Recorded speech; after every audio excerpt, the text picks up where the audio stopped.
So in continuing down the rabbit hole with the LT1 versus LT4 stuff, found some pretty interesting things. We started weighing everything separate and individual. I've got a complete LT1 piston, rod, pin, and I weighed it against the LT4 piston, rod, and pin separately.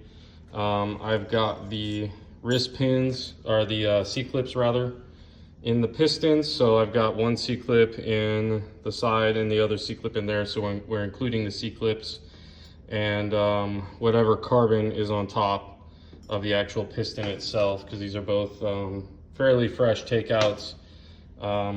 If we're down to the carbon on the piston, you cannot control that as far as weight is concerned.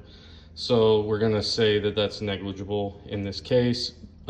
This is more of an information gather kind of thing. One thing that I thought was interesting was, let's start with the rod. I weighed it like this, and you see we're getting 641 grams. And if we weigh it like this, with 640, we can do this multiple times, 641. And I like this one, it's 641. So we got 641 for the rod on the LT1. LT4 rod, 647, okay.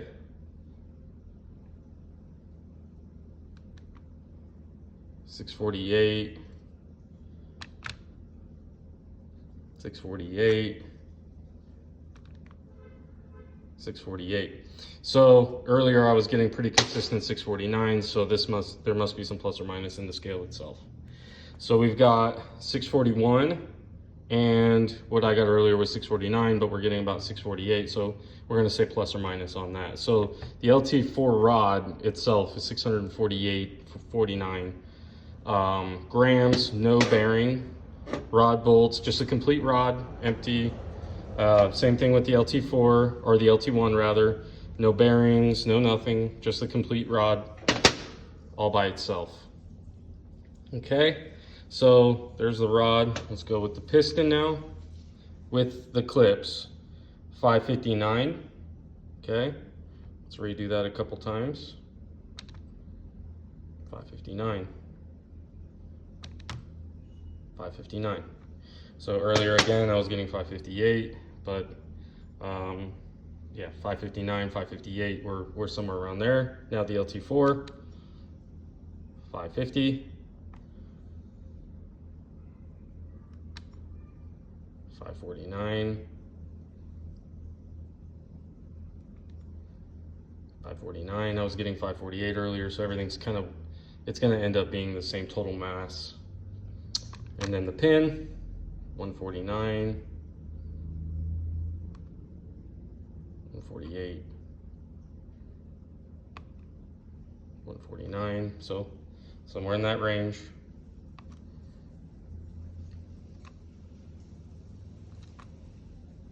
You can see they're within a gram, and that is probably, oh, we need to zero the scale again.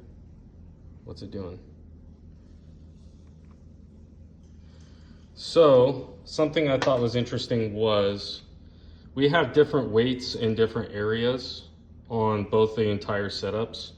But when you look at the total weights, even now with some of these showing a gram higher, the counterpart was also a gram higher than when I took these measurements. So the total difference is you're within a gram of each other. And that's, again, that's probably due to the nature of the scale. This is just going to get us close. I'm not sure. You can see the scales bouncing between 0 and 1 gram.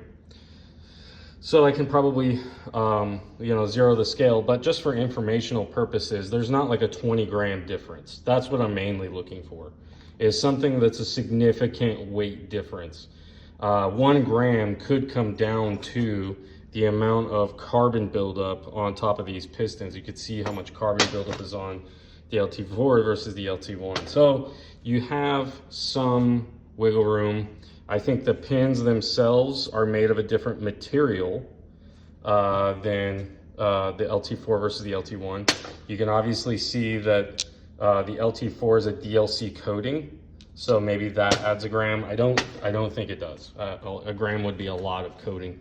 I actually think what's going on is it's a different material. I think it's a more dense material because when you look at them side by side, the LT4 pin is shorter than the LT1 pin, and it appears to be at the lip. They both taper and get thicker on the inside where the load is, but on the lip, the LT4 pin seems thinner.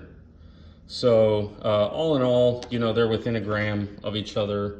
It is notable though that you cannot use the LT4 pin in the LT1 piston.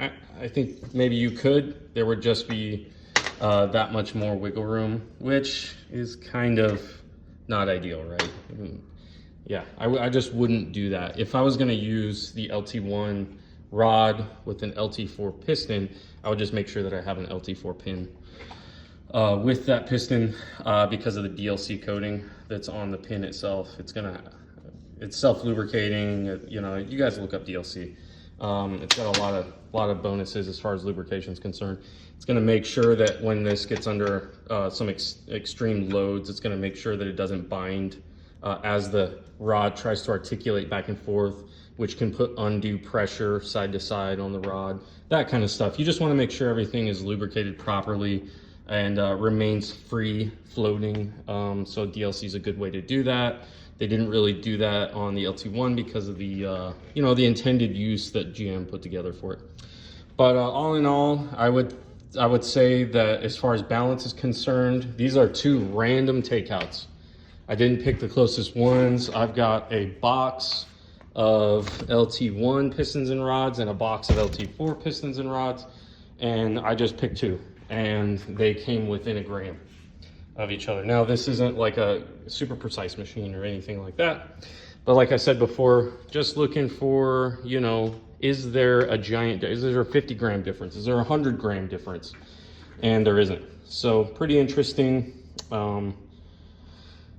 I think that you can definitely drop these in LT1. They're within a tolerance. And if I clean the carbon up, we might be able to shave that 1 gram difference down. I think what they did was with the rod being, let's see, the rod was on the LT1 was lighter than the LT4 by 8 grams. So you have 8 grams more of what appears to be a stronger material. It is a different material. You can see physically it's a different material. This is more of a black oxide coating on top, it appears. And this is more kind of like a stainless type material. So maybe it's got some stainless attributes to it. I'm not sure exactly what's going on with that, but when they did that, they in turn, on the LT4, they made the piston about 10 grams lighter. And that's probably due to the dome on the piston itself. I would say that that's where that came from. You know, this is, all in all, this is a forged piston. They're drastically different materials, but yeah, so there's something else at play. This doesn't have a dome, but it has internal structure that the LT1 doesn't have. So we've got more weight potential with this piston, but it's lighter. As I mentioned in a different video, the skirt thickness on one side versus the other, this is a very thin skirt, this is a thicker skirt on this side. So these are directional. These, you know, they're only directional because of the valve relief. But otherwise, they're cut out on both sides for a cooling jet, but there's only a cooling jet on one side of the piston, so could potentially be bidirectional. Any rate, that is my findings. Hopefully this helps somebody. We can measure the bearings real quick. I got 2 bearing halves here that they're pretty much new. Oops, let's turn it on. Let's zero out.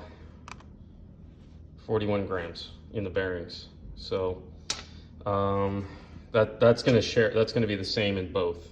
So you can just add 41 grams to both.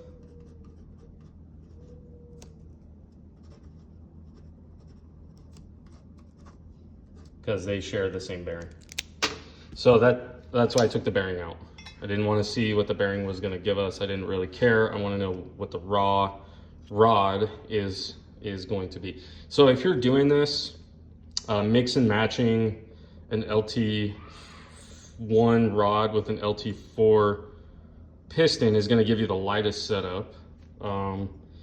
That would give you about, I think about 20 grams or about 10 grams lighter than the LT4 piston rod or this, right? Because they're the same. They're within a gram of each other. I think all in all, what people would really be doing with this is they would be using this as a cheap drop-in. That's what I'll be doing with this, is I'll be using them as a cheap drop-in. And I think you can do that. I think that that's perfectly acceptable as far as the weights are concerned. You know, there's no drastic difference in weight. If you really want to chase a gram, then you're probably not a drop-in engine builder anyways. You wouldn't use GPI drop-ins and stuff like that. The GPI piston and rod combos are individually balanced, just the same as an OEM. So as far as drop-in ability, this LT4 piston and rod combo is the same weight as the LT1 piston rod combo, so you do not need to rebalance the crankshaft. The weight is in different places, but the rotating assemblies, when they balance, the rotating assemblies are locked in place. They don't articulate. So all it sees is weight. That's all it sees when you balance. You'll look up some videos, they'll lock the piston and rod in place, and then they'll rotate the crankshaft. So it doesn't articulate, so having weight up here versus down here and blah, blah, blah, that doesn't matter because you can't account for that anyways. Not only that, cylinder to cylinder, as far as like combustion, fuel, that kind of thing, there's going to be at least a 5% difference. So as far as 1 gram is concerned, out of 1,346 grams, you be the judge, you're down to 13,046%, right? So whatever that means in a percentage number, that would be how close these are in weight. I think it's insignificant personally, and I'll be running these as drop-ins. And I'm pretty sure that a lot of people have run these as drop-ins. It's just that they don't do this kind of stuff. They don't, you know, mess around with the weights and that kind of stuff. I think it's fun. It's a fun hobby. I'm an engine builder. And I think this is just interesting stuff that GM's putting out, and it is actually worth your time.